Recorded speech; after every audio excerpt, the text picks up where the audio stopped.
अस्सलाम वालेकुम तमाम देख रहे हो सुनने वाले खुशामदीद। चलते हैं नेक्स्ट पार्ट की जानिब। जी, एडोबी प्रीमियर प्रो 2.0 उसका प्रोजेक्ट हमने उसका जो नाम था वो उसको दिया प्रोजेक्ट को CD प्रोजेक्ट 1 और उसको किया ओपन और ये बाकायदा तौर पर हमारा प्रोजेक्ट ओपन होकर हमारे सामने इस तरह से आ गया। इसमें हम देखें कि मुख्तलिफ इसके सेक्शंस हैं, ये मुख्तलिफ पैनल्स हैं इसके, जिनमें हम करेंगे काम मुख्तलिफ हवालों से मुख्तलिफ ऑप्शन के साथ और अपने काम को बनाएंगे आसान। इसमें ये देखें कि जिस पैनल को मैं सेलेक्ट कर रहा हूँ तो उसके गिर्द एक ऑरेंज कलर का इस तरह से बॉर्डर आउटलाइन नमूदार हो जाती है, जिससे हमें ये समझने में आसानी हो जाती है कि हम इस टाइम किस पैनल को सिलेक्ट कर चुके हैं और उसमें हम जो तब्दीली लाना चाहें वो ला सकते हैं। इसमें हम तब्दीली किस तरह से ला सकते हैं, इसके लिए मेन मेन्यू में विंडो और वर्कस्पेस, ये एरिया कहलाता है वर्कस्पेस। इस टाइम ये हमारा ये वर्कस्पेस जो ओपन है, डिफ़ॉल्ट जो एरिया था सेटिंग थी उसकी वर्कस्पेस की, इसको मैं कैसे चेंज करूँगा ये अब मैं आपको करके दिखाता हूँ। यहाँ पर देखें कि मेरे पास ये सेक्शन है, इसमें मैं क्या करता हूँ कि यहाँ से सोर्स और ये इफेक्ट कंट्रोल्स और ये है ऑडियो मिक्सर, तो मैं यहाँ से इफेक्ट कंट्रोल को अगर इस एरिया में लाना चाह रहा हूँ तो मैं क्या करूँगा, मैं यहाँ से इसको लेफ़्ट क्लिक से देखें कि जहाँ पर इफेक्ट कंट्रोल्स लिखा है उनके साथ छोटे छोटे डॉट्स हैं, इसको लेफ़्ट क्लिक से दबा के रखें और इस तरफ ले आएँ, लेफ़्ट क्लिक नहीं छोड़ना। देखें कि जैसे ही मैं इस पैनल में आया, इस एरिया में आया, हमारे पास जो अपीयरेंस है उसकी उस तरह से कि एक बॉक्स है, उसकी राइट साइड, टॉप, लेफ़्ट और बॉटम और सेंटर, जिधर मैं अपना कर्सर मूव करता जा रहा हूँ माउस पॉइंटर, वहाँ पर जो पीछे वाला एरिया है उसका कलर पर्पल शेड में हमारे सामने आ रहा है, जिससे हमें ये पता चल रहा है कि हम अगर ये जो हाईलाइट हुआ एरिया पर्पल कलर में, अगर यहाँ पर मैं लेफ़्ट क्लिक छोड़ दूँगा तो वो पैनल जो मैंने इस टाइम सेलेक्ट किया है वो यहाँ पर एडजस्ट हो जाएगा। मैं अगर उसको करना चाहता हूँ सबसे ऊपर, तो मैंने सबसे ऊपर आके उसको ड्रॉप कर दिया, लेफ़्ट क्लिक छोड़ दिया और ये देखें कि इफेक्ट कंट्रोल्स आ गया ऊपर और ये नीचे वाला प्रोजेक्ट वाला एरिया, ये पैनल नीचे आ गया। अब ये हमारे पास है ऑडियो मिक्सर। अब मैं चाहता हूँ कि ये ऑडियो मिक्सर ऊपर से नीचे पूरी स्क्रीन पर नज़र आए, तो उसका क्या तरीका है, उसका ये तरीका है कि मैं इसको भी यहाँ ये देखें साइड पर छोटे छोटे बटन हैं, यहाँ से मैंने इसको पकड़ा लेफ़्ट क्लिक से और मैं यहाँ पर बिल्कुल साइड पर आऊँगा तो ये देखें अगर इसके अंदर आऊँगा तो वो यहीं पर आ रहा है कि इसके साथ एडजस्ट होने के लिए, लेकिन अगर मैं नीचे थोड़ा करूँगा, अपने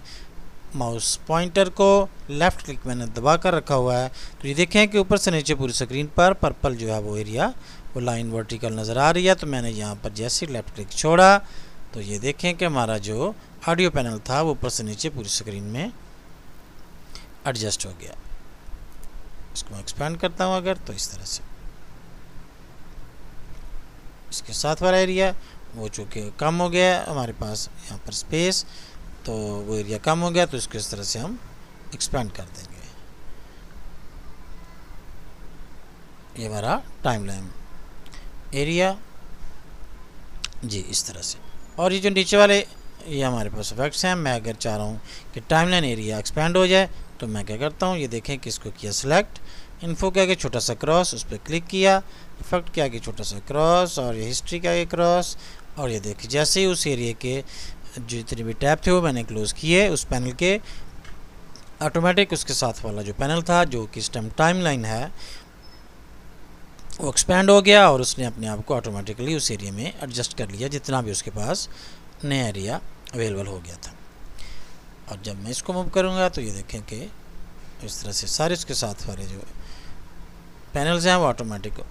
उस तरह से एडजस्ट होते जाएंगे। यहाँ पर हमारे पास ऑडियो मिक्सर है, अगर मैं इसमें इफेक्ट कंट्रोल भी ले जाता हूँ तो इस तरह से ऊपर ला के इसको ड्रॉप कर दिया। देखिए कि अब ये दोनों यहाँ पर जिसको भी हम सेलेक्ट करेंगे वो यहाँ पर आ जाएगा। ये नीचे छोटा सा इफेक्ट ई डबल एफ नज़र आ रहा है, क्लियरली नज़र ना आ रहा हो तो ये देखें कि जैसे ही हमने इसको यहाँ पर ड्रॉप किया था ये ऊपर हमारे पास एक ये जो बटन है इस तरह से ये नमूदार हो गया था। इससे क्या फ़ायदा होता है कि एक से ज़्यादा जहाँ पर फैक्ट्स हैं वो पढ़े नहीं जा रहे, तो हम इस तरह से इनको इस जो स्लाइडिंग बटन है या बार है इसको इस तरह से सेलेक्ट करके तो जो कुछ यहाँ पर मौजूद है, जितने टैब्स हैं उन सबको इस तरह से इजीली देख सकते हैं। और इसमें क्या है कि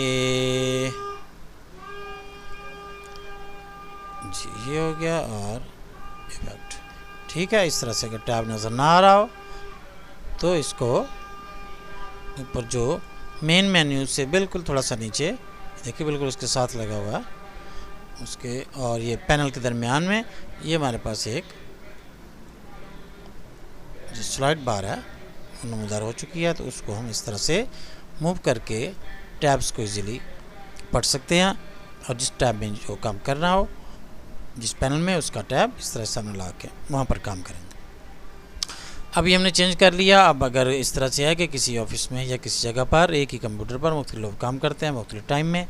तो क्या करेंगे कि ज़ाहिर हर किसी का अपना स्टाइल होता है काम करने का, या अपनी अपनी प्रेफरेंसेस होते हैं कि कौन सा जो है काम किसने किस एनवायरनमेंट में करना है, किस वर्क स्पेस में करना है। तो उसके लिए हम क्या करते हैं कि अपने वर्क स्पेस सेटिंग को सेव कर लेते हैं। उसका क्या तरीकाकार है,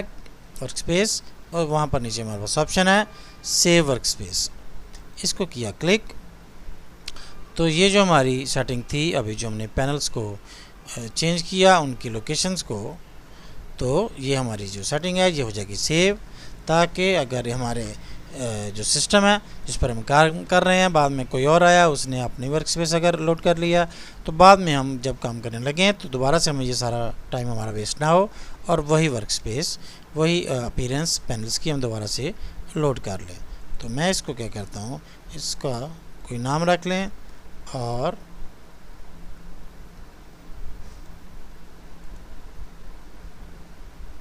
इस तरह से, और इसको किया सेव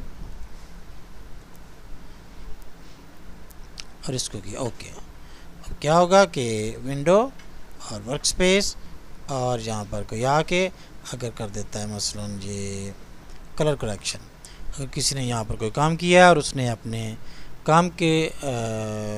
जो उसकी ज़रूरियात थी काम की, उसके मद्देनज़र उसके पेश नज़र अगर इस तरह से वर्क स्पेस को चेंज कर लिया और बाद में फिर मैं आया हूँ काम करने अपना, तो मैं क्या करूँगा कि उसको चेंज करने के लिए जाऊँगा विंडो वर्क स्पेस, और मैंने आसिम 2 के नाम से चूँकि अभी सेव किया था तो मुझे याद होगा कि मैंने अपना जो वर्क स्पेस सेटिंग है वो किस नाम से सेव किया है। तो मैं यहाँ पे उसको सिंपली यहाँ पर से क्लिक करूँगा और वही मेरी सेटिंग दोबारा से ओपन हो जाएगी, ताकि मुझे पता हो कि मैंने अपना काम जिन पैनल्स की मदद से करना है वो मेरे सामने उस तरह से आ जाए जिस तरह से मैं उनको सेट करके सेव कर चुका था। इसी तरह से ये सारी सेटिंग वर्क स्पेस की आपने एडोबी फोटोशॉप में भी देखी होगी, एडोबी इलस्ट्रेटर में भी, मुख्तलिफ इस तरह से जो सॉफ्टवेयर जिनमें हम काम करते हैं तो उनमें जो वर्क स्पेस है उसको सेट करने की आमतौर पर ऑप्शन मौजूद होती है, जिसको कि हम इस तरह से सेव करके आइंदा के लिए महफूज कर लेते हैं, ताकि जब भी वो काम करना हो जिस कैटेगरी में उस हिसाब से वर्क स्पेस को सेव कर लिया और बाद में वो काम करना हुआ तो उस हिसाब से उस वर्क स्पेस को ओपन कर लिया। और इसके बाद हम चलते हैं अब नेक्स्ट पार्ट की जानिब।